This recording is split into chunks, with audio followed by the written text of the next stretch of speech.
A partir de hoje, o SBT Interior vai apresentar uma sequência de reportagens para te auxiliar na hora de ir às urnas. A gente vai falar sobre os cargos e como o eleitor pode decidir o voto. Começamos te mostrando que a falta de conhecimento e de intimidade de boa parte da população com a política e com o papel dos parlamentares em particular pode fazer você escolher pessoas erradas para te representar. Este ano, as mais de 150 milhões de pessoas aptas a votar vão escolher presidente, senador, governador e deputados estadual e federal. O detalhe é que uma pesquisa revela que muitos eleitores são influenciados por outras pessoas na hora de definir o voto.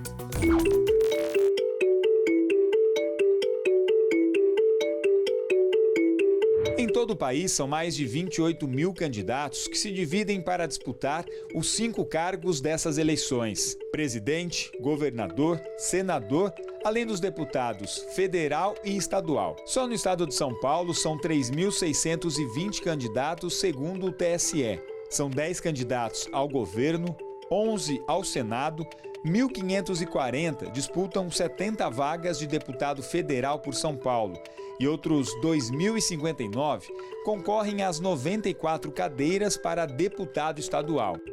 Com tantas opções, principalmente em relação aos deputados, qual será a estratégia do eleitor para escolher? A gente tem que analisar o histórico dele, né, para ver o fundamento da vida dele como que é, né, para a gente poder votar para ele. Eu analiso para a região, para trazer melhoria para a região. Eu analiso o perfil do candidato, né?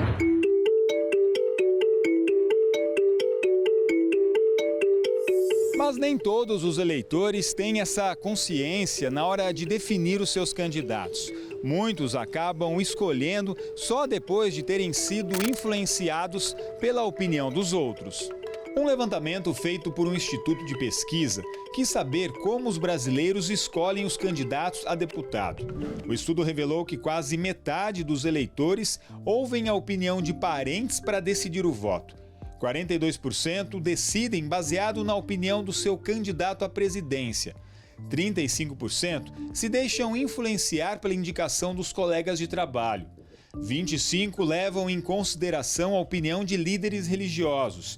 Para este professor de ciência política, a pesquisa não surpreende e revela a falta de critérios dos eleitores na hora de votar. Ele é um comportamento preocupante, sim, porque demonstra realmente, muitas vezes, essa dificuldade que nós temos ainda de termos um pouco mais de maturidade dentro de um aspecto democrático que esteja ligado com a questão da escolha de candidatos no momento da eleição.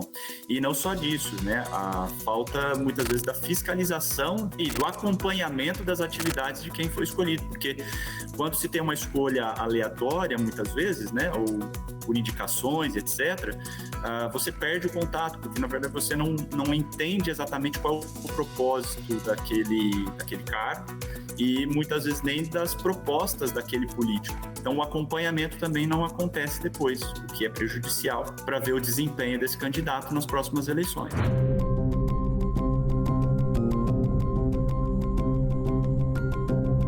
Ainda segundo o professor, é importante o eleitor conhecer bem o candidato para saber se ele está dentro dos princípios que ele acredita.